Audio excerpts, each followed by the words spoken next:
Welcome to the Two Beans in a Pod. Today, we're grappling with two profoundly different ways of looking at our future, especially, when things feel uncertain. We're going to dive into the idea of whether it's best to sort of secure our own individual survival through advanced shelters, or if our focus should really be on the well-being of the whole community. This discussion will hopefully shine a light on the forces driving these very personal choices and how they might ultimately impact your own sense of security, your connection to others, and maybe even how our resources get allocated when we face these big global challenges.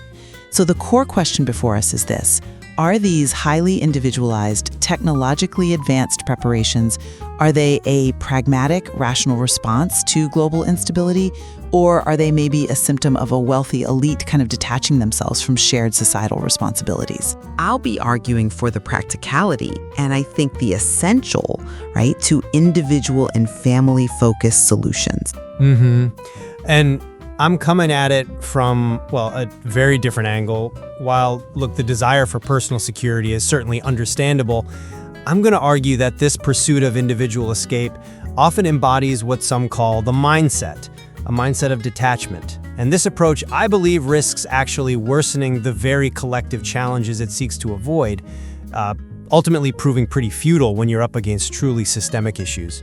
Okay, I understand your concern about detachment, I do. But let me offer a different perspective here. For many people, the desire for a secure personal space isn't just some whim. It's a deeply rational response to genuine, tangible threats. From localized natural disasters, which we see more of, to the very real possibility of, broader societal disruption. Companies like Dante Vicino's Vivos Group, they aren't just selling fear. They're providing a tangible solution, right? They offer these high-integrity, comfortable, off-grid bunkers, often with significant amenities. We're talking accessible, secure spaces for personal and family safety. And this isn't just about bare-bones survival. It's about livability. It's about comfort. It's about taking humanity into perspective, as Vicino himself puts it. And you see Ron Hubbard's Atlas Survival Shelters also reporting booming business. It reflects a legitimate demand for protected spaces against what many people perceive as, extinction-level events. This demand, I think, highlights a really fundamental human need for safety, and it offers a sense of control, maybe some relief from fear. It's about being prepared. It's not necessarily about abandoning others to their fate. Right. That's a compelling case for individual agency, I'll give you that. But I'm just not convinced these isolated solutions genuinely address the root causes of the instability we're seeing globally. Douglas Rushkoff talks about this, calls it the mindset, this belief, and it does seem particularly prevalent among the ultra-wealthy, that technology and individual insulation can somehow shield them from societal collapse. It effectively detaches them from collective responsibility. And there are studies, showing that accumulating massive wealth and power can actually diminish empathy. It correlates with a reduced capacity to truly connect with others suffering. And this detachment enables what Rushkoff calls the dumbwaiter effect. It's a good metaphor. The suffering that often supports luxury lifestyles is conveniently hidden from view, much like how, seamless online delivery completely masks the labor conditions of the workers involved. So this isn't merely a personal choice. It represents a huge diversion of immense resources and attention away from critical global issues, climate change, inequality, you name it. Wealth gets channeled into what I see as, frankly, futile escape fantasies, whether that's colonizing Mars or building floating cities or, yes, luxury bunkers. This approach doesn't solve problems. I think it actively fragments society and likely perpetuates the very systemic issues these individuals are trying to escape from. I appreciate the societal concerns you're raising. I really do. But I think your critique risks overlooking the immediate, maybe more rational impetus behind these individual choices. Surely, taking responsibility for your own safety and that of your family, isn't that a fundamental right? Isn't it a pragmatic act of self-reliance? These aren't just, luxurious whims in many cases. They are robust, engineered solutions. When natural disasters strike or infrastructure fails, and we see this happen, those with independent power, water, and shelter become self-sufficient units. Far from being a burden, you could argue they actually free up limited public resources for those who are less prepared. The solutions offered by Vivos Group, for instance, seem to be about making safety accessible, or at least more accessible, to those who prioritize it. It's not necessarily about total exclusivity or abandoning society. It offers relief, it offers a sense of control in what feels like an often unpredictable world. Well, while I understand that appeal of self-reliance, I just don't buy that this illusion of insulation offered by technology genuinely solves our collective challenges. It's a mindset, as Rushkoff points out, that can make us feel protected, sure, but it often makes us, and I think this is his quote, less able to empathize with global problems, mitigate their effects, or prepare for their eventual encroachment on our lives.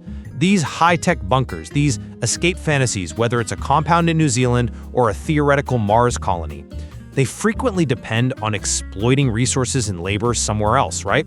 Thereby actively contributing to the systemic issues they claim to escape. It feels less like solving humanity's problems and more like seeing humanity itself as the problem and just opting out. Okay, fair point on the resource dependency. Yeah. But even if we concede that point about the broader dependencies, what is the practical alternative for an individual or a family facing what they perceive as immediate and credible threats? Waiting for some perfect collective solution might simply be too late. The motivation for these shelters, I think, isn't always a conscious disregard for society. It's often born from a desperate, immediate need for safety in a world that, let's face it, often fails to provide that safety effectively on a broad scale right now. It feels like self-preservation in the here and now. And that's precisely where the mindset becomes a kind of self-fulfilling prophecy, isn't it? By focusing so intensely on individual escape, it diverts the collective intelligence, the innovation, the resources that could genuinely address these systemic vulnerabilities for everyone. True well-being, as, some indigenous perspectives might highlight, often comes from aligning with the patterns of the land, fostering deep interdependence, not from building isolated fortresses and further severing the essential connections that actually define a resilient society. Right. So please, if you're finding this discussion valuable, do hit the like button and subscribe to Two Beans in a Pod. It really helps us continue having these conversations that we hope matter. Yeah, definitely appreciate the support. Okay, so ultimately, we've explored two distinct, yet, as you say, deeply interconnected philosophies on navigating what feels like a pretty uncertain future. My perspective really emphasizes the pragmatic need for individual preparation and the right to seek security and self-reliance when faced with inevitable threats. And I'd still argue it can even free up resources potentially for the less prepared. And I've underscored the argument that focusing perhaps too excessively on individual escape, particularly when it's driven by privilege, risks exacerbating our collective problems. It does this by fostering detachment and diverting vital attention and resources away from the interdependent solutions that are required, I believe, for true broad societal resilience. It's clear the balance between personal security and societal interdependence remains a complex and absolutely critical challenge. It has profound long-term implications for all of us to consider. And there is certainly more to explore in this material, and we really encourage our listeners to continue pondering these vital questions. Thank you for listening to Two Beans in a Pod. If you are interested in the book, please order it from the link below.